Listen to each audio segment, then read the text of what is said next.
অজয় নদ থেকে অবৈজ্ঞানিক পদ্ধতিতে বালি তোলার অভিযোগ পেয়ে সরজমিনী এলাকা পরিদর্শনে এসে বিক্ষোভের মুখে পড়ল বিজেপি নেতা তথা আসানসোলের প্রাক্তন মেয়র ও পাণ্ডবেশ্বরের প্রাক্তন বিধায়ক জিতেন্দ্র তেওয়ারিকে ঘিরে তুমুল বিক্ষোভের ঘটনা ঘিরে উত্তেজনা ছড়ালো। শুক্রবার প্রায় সকাল 11টা নাগাদ জামুরিয়ার দরবারডাঙ্গা ঘাটে পরিদর্শনে যান জিতেন্দ্র তেওয়ারির সঙ্গে বেশ কয়েকজন বিজেপি নেতা কর্মী।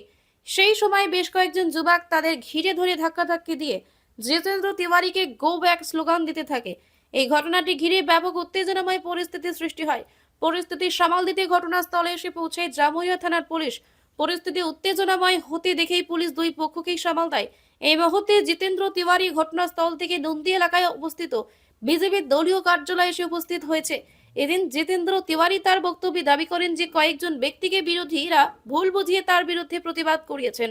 যদিও তিনি তাদের সঙ্গে কথা বলে তাদের সুবিধা অসুবিধার বিষয়গুলি জানার পর ফিরে আসেন। কি ঘটনা হয়েছে?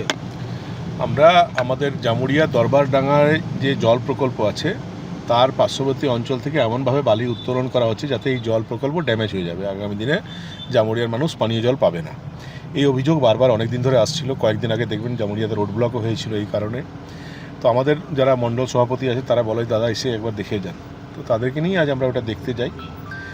যখন ওখানে যাই তখন দেখি হঠাৎ ঠিক একইভাবে জেসিবি লাগিয়ে বালি তোলা হচ্ছে এবং দরবারডাঙ্গা ওয়াটার প্রজেক্টের পাশাপাশি একদম চলে এসেছে, মানে যে কোনো দিন ওই ওয়াটার প্রজেক্ট নষ্ট হয়ে যাবে এবং এই মাসে এই এপ্রিল মেতে আর জামুরিয়ার মানুষ জল পাবে না। কিন্তু দেখি হঠাৎ 20-25 হুলিগ্যান্সের মতো ছেলেরা এসে গো ব্যাক কেন এসছেন, চলে যান, দূর হাঁটো স্লোগান দেওয়া শুরু করে। আমাদের সঙ্গে যারা ছিল তাদের সঙ্গে তাদের একটা অল্টারকেশনের মতন হয়, ধাক্কাধাক্কির মতন হয়। পরবর্তী ক্ষেত্রে পুলিশ আসে, পুলিশ ওদেরকেও সরিয়ে দেয়, আমাদের ছেলেদেরকেও সরিয়ে দেয়, তারপর আমরা চলে এসেছি। আমি বুঝতে পারছি না যে গিয়েছে যাকে গিয়ে বিজেপি থেকে পাঠিয়েছেন। বিজেপি কি রাজ্য নেতৃত্ব নেই তো জেলা নেতৃত্ব যার ইনস্টেশনেও গিয়েছেন?